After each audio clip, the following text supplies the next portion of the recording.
Okay, so I've now seen the recent 3 episodes of Rick and Morty, which would be episodes 7, 8, and 9, and dare I say, these episodes were goofy AF. How I've been trying to structure these videos recently has been trying to come in with a topic, and I think the topic of this one can be one or two things. One is it doesn't really feel like it's about Rick anymore. And what I mean by that is with episodes 7 and 8, because it didn't focus on Rick at all within those. He's definitely a background character within them. Surprisingly enough, we get episodes following Morty and Summer, and one following Morty and his teacher, which is like crazy because I feel like Rick hasn't been a part of a main storyline in a long time, so it feels kind of nice, refreshing, and just fun to experience these episodes and just have a little funny laugh, if you will. And when I say little funny episodes, when I say goofy, is because these 2 episodes were really funny and really goofy. The first one, they did like a Total Recall parody or whatever. I never seen the movie, but they mentioned the movie within there, and they have those little babies in their chest or whatever. It's weird. That's basically the whole plot line is,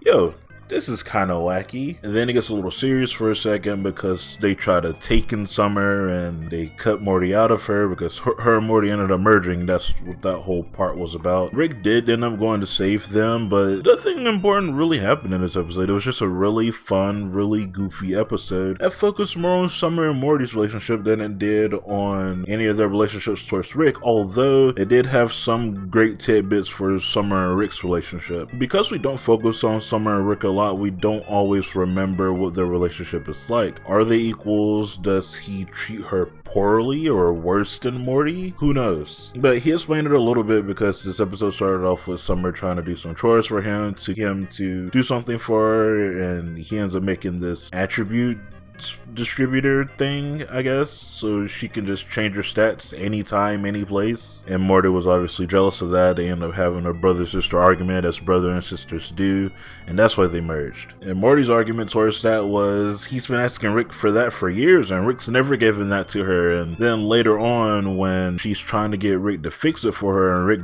doesn't agree to fix it, she's like, if Morty asked, you would have did it in a heartbeat. And he's like, cause Morty's a dog. He's super obedient, super like, he's scared. You know, Morty's a little scared animal, and I treat you as an equal. And it's interesting to hear him say that, but they have had fun times with each other as equals. The main time I remember is the episode where Summer was being tricked by the devil, and Rick wanted to have the upper hand and prove he was the devil and all of his stuff for tricks and stuff. It was a great episode, and ended with them running around beating people up, and we got Buff Summer again in this episode, lifting Rick like a child. It was funny. Episode 8 was just as goofy. Do you remember Ice-T? You don't? Oh right, that's right, because he was from a season 2 episode, the episode where they song Get Swifty. He returned. I looked at the inside of video for this one as well, so what I will say as a little interesting tidbit, they teased this at the end of that Get Swifty episode where other letters came around and said, oh no, the Numbericons are coming to attack us and everything, and that's what this dealt with, right? And it just reminds me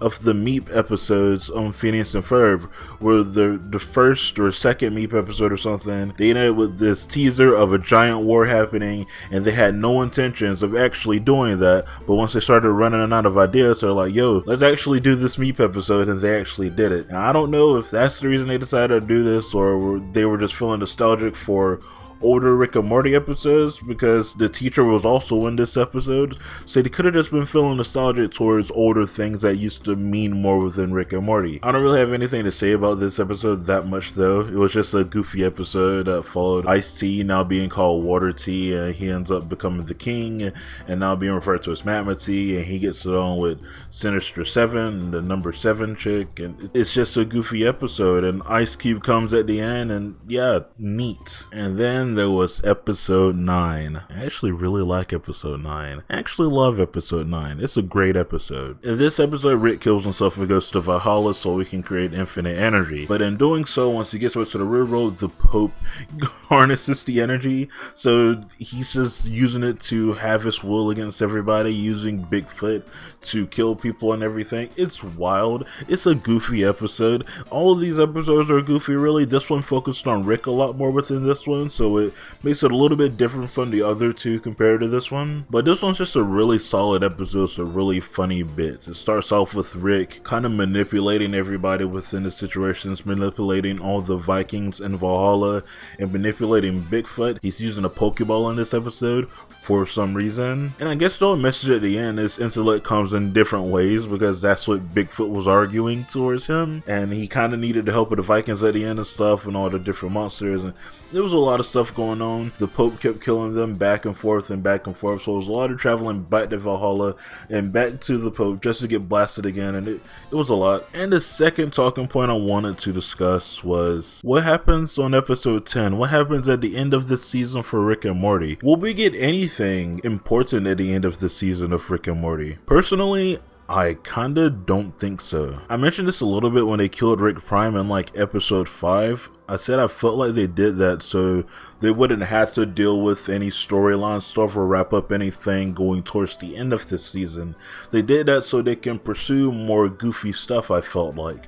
So they could just have some fun, funny moments and it not have any like crazy tie-ins, or you be like, oh man, why didn't they do this? Why don't they bring back Evil Morty or something? They've already did that. They don't have to do that again. So when I sit here and ask what's going to be on episode 10, I genuinely don't know.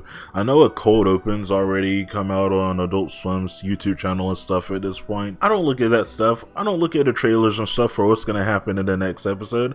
I like getting surprised on what the episode's going to be about. But if I had to guess, I would assume it's going to be another episodic episode, another comedic episode.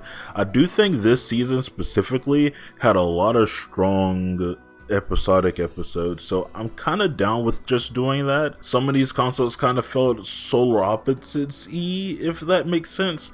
I think the episode with Ice-T in there did feel like a thing that would have happened in Solar Opposites more than it would have happened within Rick and Morty, which also is kind of weird to say because they're basically the same show when you try to boil it down to its general assets. I do think Solar Opposites is just better when it comes to its writing though. But this season is held up to a pretty decent standard if you would ask me. There was nothing outwardly bad about this season, and even if it was, I didn't have a problem with it. I didn't notice anything terrible. I'm just enjoying the show for as long as it's gonna be here at this point. I feel like this is a very stark contrast from how I used to talk about Rick and Morty compared to about right now. Whereas like, you know, beforehand, before this channel, when I used to do it on the main channel, when I did talk about season 5 on there, I was a little bit more negative, and I think the season 6 one was a little bit of negative and a little bit of positive. It was kind of a mixed bag. You didn't know what you were gonna get. But this one, I just really enjoyed this one. It was fine to good to okay to great. There was nothing bad about this, and I enjoy that. It felt like it had a plan. It came in. The early episodes focused mostly on Rick and his relationships towards everybody, leading up to the ending of Rick Prime. And then afterwards, a lot of the episodes started to focus on Rick less. It feels like it was a purposeful decision for that to happen. So I wouldn't be surprised if nothing happens in episode 10, genuinely. But yeah, with that being said, what are your opinions on these 3 episodes of Rick and Morty season 7, is it? I think it's season 7. Are you excited for episode 10? Are you not? Are you thinking something crazy is going to happen in episode 10? Leave it in the comments down below and I'll get back to you guys as soon as I can. I have no idea when I'm uploading this because I have a couple of Invincible videos I got to do at this point. This is going to be outdated because I'm mentioning this, but whatever. Alright, goodbye.